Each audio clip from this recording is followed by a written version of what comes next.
जय श्री राधे कृष्ण दोस्तों, आप देख रहे हैं अपना YouTube चैनल भक्ति योग। माघ मास महात्म की श्रृंखला में आपका स्वागत है। आइए आज शुरू करते हैं हम माघ मास महात्म का 11वां अध्याय। यमदूत बोला, मोक्ष के इच्छुक को सदैव शालिग्राम की 12 शिला में और वज्र या कीट निर्मित चक्कर में वासुदेव भगवान की पूजा करनी चाहिए। उसके पूजन से जो फल प्राप्त होता है वह आपको सुनाता हूँ। हे वैश्य, यह पूजन सब पापों का विनाशक, सब पुण्यों का दायक तथा सबको मुक्ति प्रदान करने वाला है। प्रतिदिन 10,000 राजसूय यज्ञ का फल तथा अग्निहोत्र कर समुद्र सहित पृथ्वी के दान करने का फल होता है। देवता इत्यादि अच्युत निर्गुण ब्राह्मण को जब प्रणाम करते हैं उसका फल मिलता है, और जिससे अत्यंत पापी, अकर्मण्य और अनधिकारी भी यमलोक में नहीं जाते। स्वर्ण कमल युक्त 12 करोड़ शिवलिंग को 12 कल्प पूजने का फल एक दिन में ही प्राप्त होता है। इस प्रकार गोविंद का पूजन करने वाले सदैव अमर होकर आवागमन के चक्कर से मुक्त हो जाते हैं। जिसने शालिग्राम जी की शिला के ऊपर का जल अपने ऊपर छिड़क लिया तो मानो उसने संपूर्ण तीर्थों में स्नान कर लिया, क्योंकि संपूर्ण शालिग्राम शिला सब कल्याण करने वाली गंगा जी, गोदावरी तथा रेवा नदी इत्यादि सभी पवित्र तीर्थों के जल में रहा करती हैं।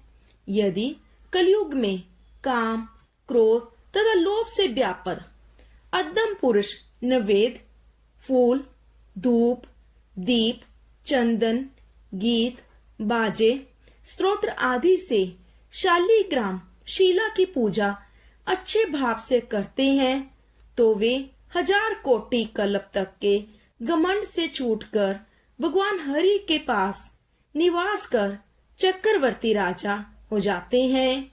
जहाँ शालिग्राम शिला रूप में भगवान केशव उपस्थित रहते हैं, वहां पर देवता, सूर, यज्ञ और 14 लोगों का निवास है। शालिग्राम शिला के सम्मुख श्राद्ध करने से पितृ तृप्त होकर सैकड़ों कल्प स्वर्ग में निवास करते हैं। जो लोग नित्य शालिग्राम शिला के ऊपर का जल पीते हैं उनको उसके आचमन से सहस्त्र कोटि तीर्थ करने के समान पुण्य लाभ होता है। हे वैश्यवर, यदि शालिग्राम से कोस भर फासले पर भी जो कीड़े मरते हैं वे सीधे वैकुंठ को प्राप्त होते हैं। शालिग्राम चक्कर की खरीद बिक्री करने वाले पापी मनुष्य प्रलय काल तक नरक में जाते हैं। हे वैश्यवर, घोर वन में जितेंद्रिय होकर तप करने से जो फल मनुष्य पाता है वही गरुड़ ध्वज वासुदेव भगवान को स्मरण करने से और उनकी शरण में जाने से पाता है और नरक में नहीं जाता। पृथ्वी पर जितने तीर्थ और पुण्य स्थान हैं वे संपूर्ण विष्णु भगवान का नाम मात्र लेने से प्राप्त होते हैं। हे वैश्य, जो वैष्णव शिव की आलोचना करता है वह निसंदेह नरक को जाता है और वह कभी भी स्वर्ग प्राप्त नहीं कर सकता। तो ये था माघ मास महात्म का 11वां अध्याय, पद्म पुराण ग्रंथ 11वां अध्याय समाप्त।